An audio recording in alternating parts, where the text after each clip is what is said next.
Bonjour, voici l'info CEMA TV en bref.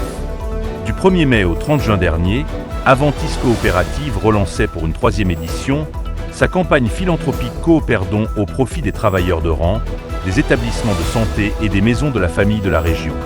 Au cours de cette même période, plusieurs stratégies ont été mises de l'avant par Aventis Coopérative afin de maximiser la récolte de fonds destinés principalement aux travailleurs de rang régionaux.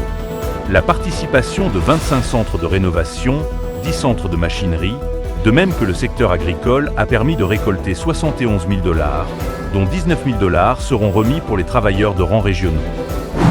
Au début du mois de juillet dernier, la MRC de Lillet et la municipalité de Saint-Jean-Port-Joli nous informaient de leur décision concernant l'avenir du barrage de la rivière Trois-Saumons. En effet, à la suite d'un bris survenu en 2020, cette structure présentait un risque pour les milieux environnants. Dans un souci de préserver la biodiversité et de garantir la sécurité des habitats naturels du lieu, il a été décidé, de concert avec les propriétaires du barrage, de procéder à l'arasement du barrage au cours de l'été 2024.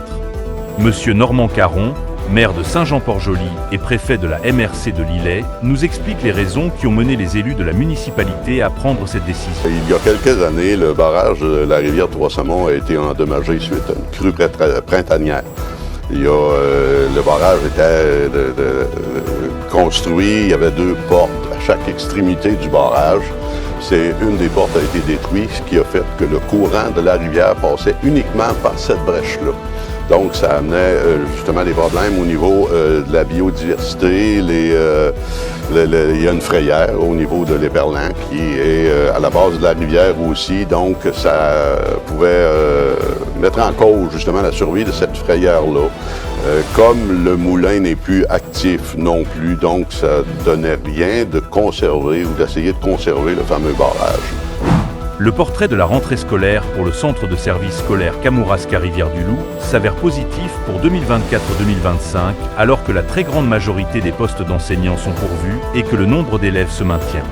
Alors que presque partout au Québec, on signale un manque important d'effectifs au niveau de l'enseignement, le centre de service scolaire Kamouraska-Rivière-du-Loup semble rassuré quant à l'ensemble des postes d'enseignants réguliers qui seraient presque tous comblés et confirme que chaque classe préscolaire et primaire aurait droit à un titulaire qualifié. Au sport, un programme de hockey scolaire voit le jour à l'école polyvalente La Pocatière.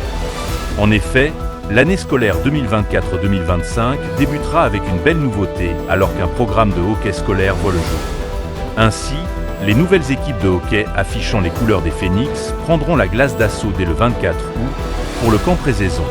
Pour plus d'informations, visitez le cematv.ca ou suivez le fil Twitter X de CEMA TV.